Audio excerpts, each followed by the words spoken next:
একটা দুইটা না, আল্লাহ ওনাকে এমন রুহানি শক্তি দিয়েছিলেন, এমন ফিউজুত আল্লাহ ওনাকে দিয়েছিলেন।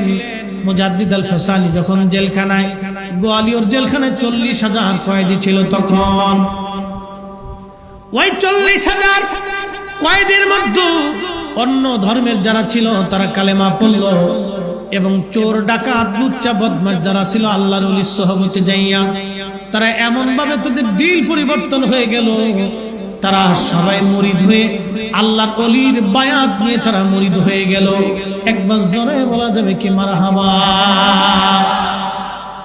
40,000 মুরিদ নিয়ে আল্লাহর ওলি মুজাদ্দিদ আল ফাসানি জেলখানার মধ্যে জিকির শুরু করলেন।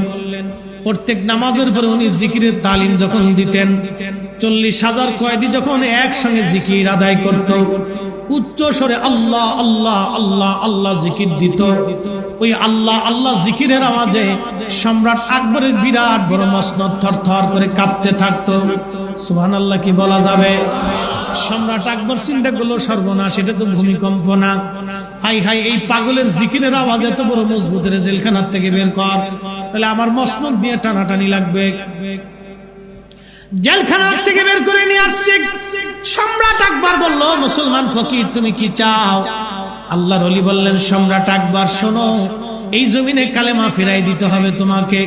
সম্রাট আকবর বলল, না, আমি যে ধর্ম বানাইছি ধর্মই চলবে। মুজাদ্দিদ আল ফাসানি বললেন, না, তা চলবে না।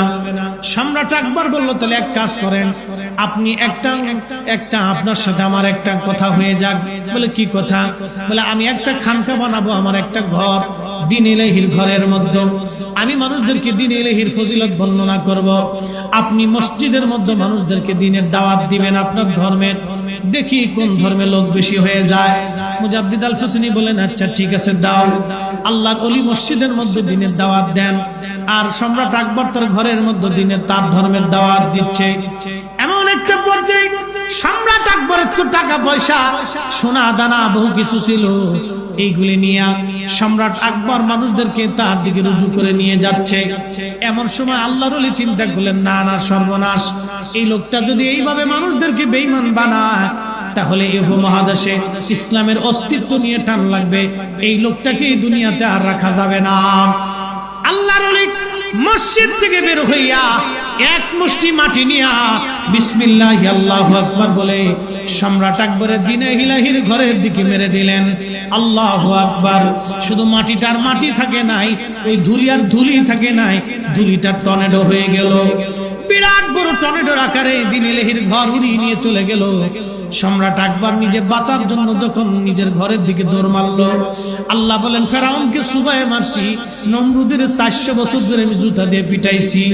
নমরুদ 1 আর 2 বছর ধরে মার খায় নাই, নমরুদ 1000 বছর পৃথিবী শাসন করেছিল, 400 বছর পর্যন্ত আল্লাহ তার জুতা দিয়ে পিটাইছিল। একবার জোরে বলা যাবে কি মারহাবা। কত বছর? 400 বছর নমরুদের জুতা দিয়ে পিটিয়েছে। নাকের ভিতরে মশা ঢুকাই দিয়েছিল আল্লাহ, মগজের ভিতরে মশা যায়, কুট করে কামড় দেয়, নমরুদে বাড়ি দেয়, বাড়ি দিলে আল্লাহকে, মশা স্টপ, আর কামড় দিস না, মশা স্টপ, আর কামড় দিস না। এইভাবে 400 বছর পর্যন্ত পিটাইছে মাথা, 400 বছর। আল বেদায়াতে আসছে 400 বছর। আল্লাহ পারে না কে বলছে? দুনিয়াতে শাস্তি দেয় না কে বলেছে? আল্লাহর সাথে যারা নাফরমানি করেছে তাদের দুনিয়াতেই তাদের শাস্তি হয়েছে। আল্লাহ বলেন, নমরুদের জুতা দিয়ে পিটিয়েছি 400 বছর। তোর মতো একটা শুকরা, নমরুদ তো সারা পৃথিবীর বাচ্চা বানাইছিলাম আমি। পৃথিবীর এমন কোন ইঞ্চি মাটি নাই যে ইঞ্চি মাটির বাচ্চা না ছিল। 4 জন পৃথিবীতে বাচ্চাই করেছে। একজন বাচ্চা সুলাইমান আলাইহিস সালাম, নবী সুলাইমান, সারা দুনিয়ার বাচ্চা। আরেকজন হযরতে বাচ্চা জুলকারনাইন, সারা পৃথিবীর বাচ্চা। আরেকজন বাচ্চা কাফেরদের মধ্যে বাচ্চা নমরুদ, সারা দুনিয়ার বাচ্চা। আরেকটা বাচ্চা ছিল বাচ্চা বখতে নসর, সারা দুনিয়ার বাচ্চা। এই 4 জনকে পৃথিবীর বাচ্চাকে আল্লাহ দিয়েছিলেন। তার ভিতরে সম্রাট আকবর তো কেবল মুঘল সাম্রাজ্যের এই ভারত উপমহাদেশের একটু ছোট্ট একটু জায়গার বাচ্চা। আল্লাহকে, তোরে আর জুতা দিয়ে ফিডাম না, শুবাবো না, তোরে আল্লাহ আমি আজকে আসার দিন। ওই টর্নেডোর ভিতরে আল্লাহ ফেলে একটা আসার মারছিল। এক আসার নীল দ্বারা বুঝেননি আপনারা? পিঠের যে মেরুদণ্ড, আমাদের আঞ্চলিক ভাষাকে নীল দ্বারা মেরুদণ্ড, এটা ভাঙ্গিয়া 3 দিন ঘরের মধ্যে পুড়ে এরপরে মরছিল, জাহান্নামে চলে গেছে সম্রাট আকবর। নাম দিছে দা গ্রেট আকবর। আকবরের নামের আগে গ্রেট হবে না। ও এই উপমহাদেশের সবচেয়ে বড় ইসলামের দুশমন ছিল। ও মুসলমানদের এত পরিমাণে ক্ষতি করতে গিয়েছিল যে ইসলামের সূর্যই ডুবাইতে চেয়েছিল। আল্লাহর ওলি মুজাদ্দিদ আল ফেসানি রাহমাতুল্লাহ আলাইহির কারণে ও পারে নাই। একসাথে জোরে বলবেন আল্লাহু আকবার। গ্রেট কেমনে কয় বলেন তো? ও গ্রেট কিভাবে হবে? ওর নামে নাকি গ্রেট হবে না। সাবধান, দা গ্রেট আকবর বলবেন না কখনো। এগুলো হলো মিডিয়া ও সিনেমা জানা বানাইছে, শয়তানের দল এগুলি বানাইছে, গ্রেট বানাইছে। ও কিসের গ্রেট? ও কিসের রাজত্ব করেছে? কি করেছে এই উপমহাদেশে? কিচ্ছু করেনি। করেছে ওর বাপ, ওর দাদা, ওর সন্তানরা করে গেছে। ও কিচ্ছু করে। সম্রাট আকবরের কোনো অবদান নেই। ও ইসলাম শেষ করতে চেয়েছিল, বিদায় দিয়ে দিছিল পীড়ায়। আল্লাহ মুজাদ্দিদ আল ফেসানি মুজাদ্দিদের তরিকার ইমাম, শুনে যান ইতিহাস, এই সিলসিলার ইমাম। এরপরে সম্রাট জাহাঙ্গীর মসনদে আসছে, সম্রাট আকবরের ছেলে। জাহাঙ্গীরের বিবির নাম নূরজাহান। জাহাঙ্গীরের বিবির নাম ছিল নূরজাহান। আপনারা বহু সিনেমা দেখছেন। এই নূরজাহানে অপদার্থ বেড়ি স্বামীরে নারী দিয়ে আর মদ দিয়ে খালি অকামের লিপ্ত রাখতাম, নিজের দেশ চলে। এটা ছিল ইতিহাস। শোনেন, নাম মুসলমান হলি খালি একবার কাজের হয় না।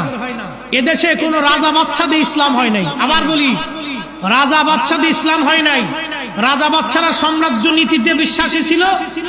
তারা টাকা পয়সা সোনা দানা নিয়ে, বউ বাচ্চা কাচ্চা নিয়ে, সুন্দরী নারী নিয়ে উপভোগ করতে। রাজা বাদশা দিয়ে ইসলাম হয় নাই।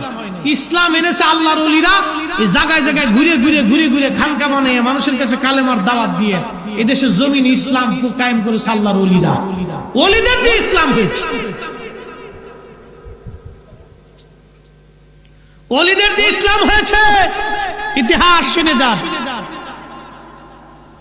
এই সম্রাট আকবর মরে গেল। সম্রাট জাহাঙ্গীর জেলখানার ভিতরে মুজাদ্দিদ আল ফেসানিকে আবার দিয়ে দিলেন।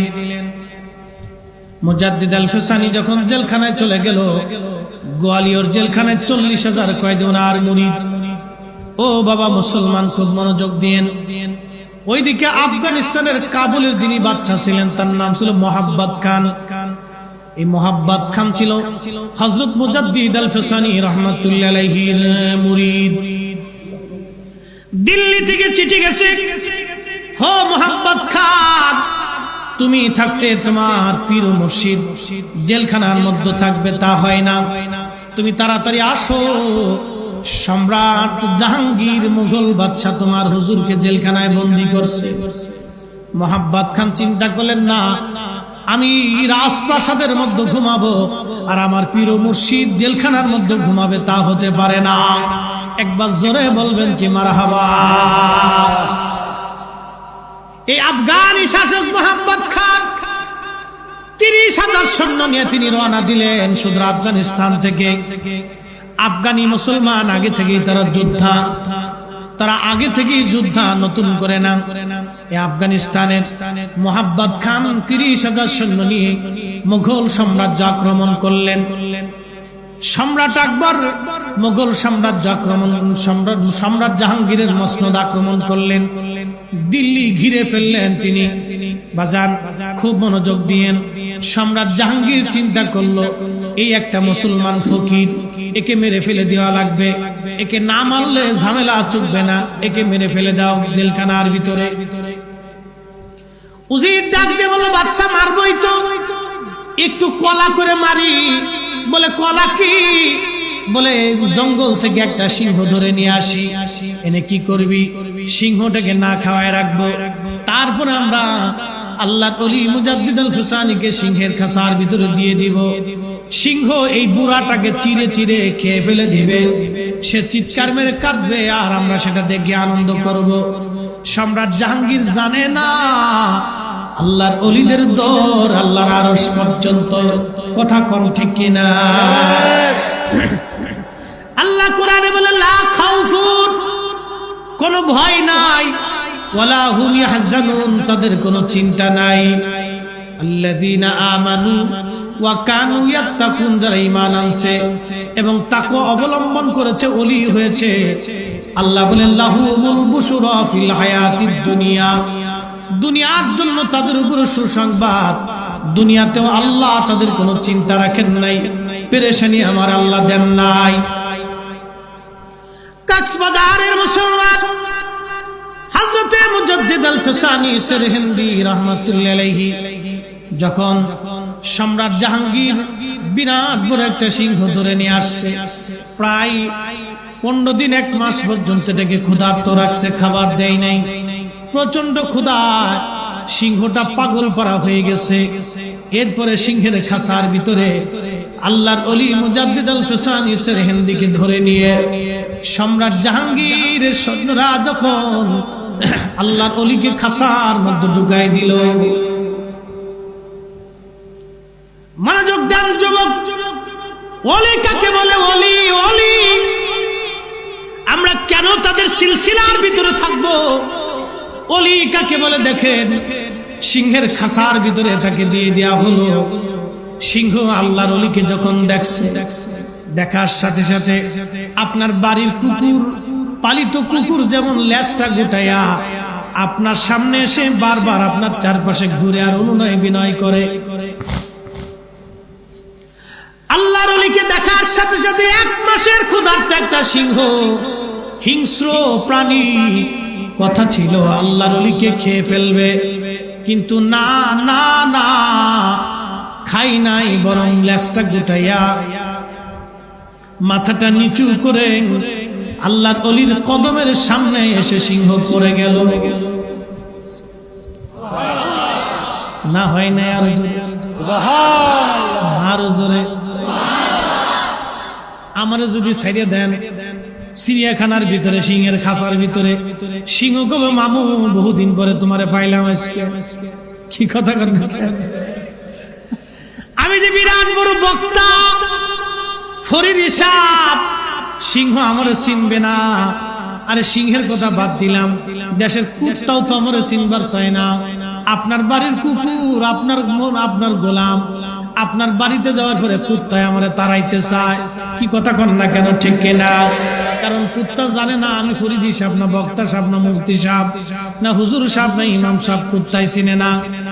কিন্তু সিংহ আল্লাহর ওলি দেখে চিনছে, না না, দুনিয়ার সব জায়গায় ফাজলেমি করা যায়, এইখানে ফাজলেমি চলবে না। তেলের গাড়ি তেলে চলে,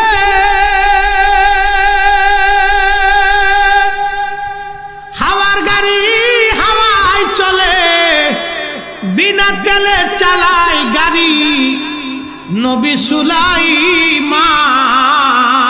আমরা সেই মুসলমান, আমরা সেই মুসলমান।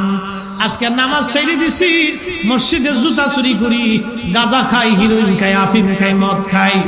আমরা সেই মুসলমান, অন্যের জমি দখল করে খাই, অন্যের টাকা মাইরে দিছি, আর টাকা দেওয়ার চিন্তা আমাদের মাথায় নাই।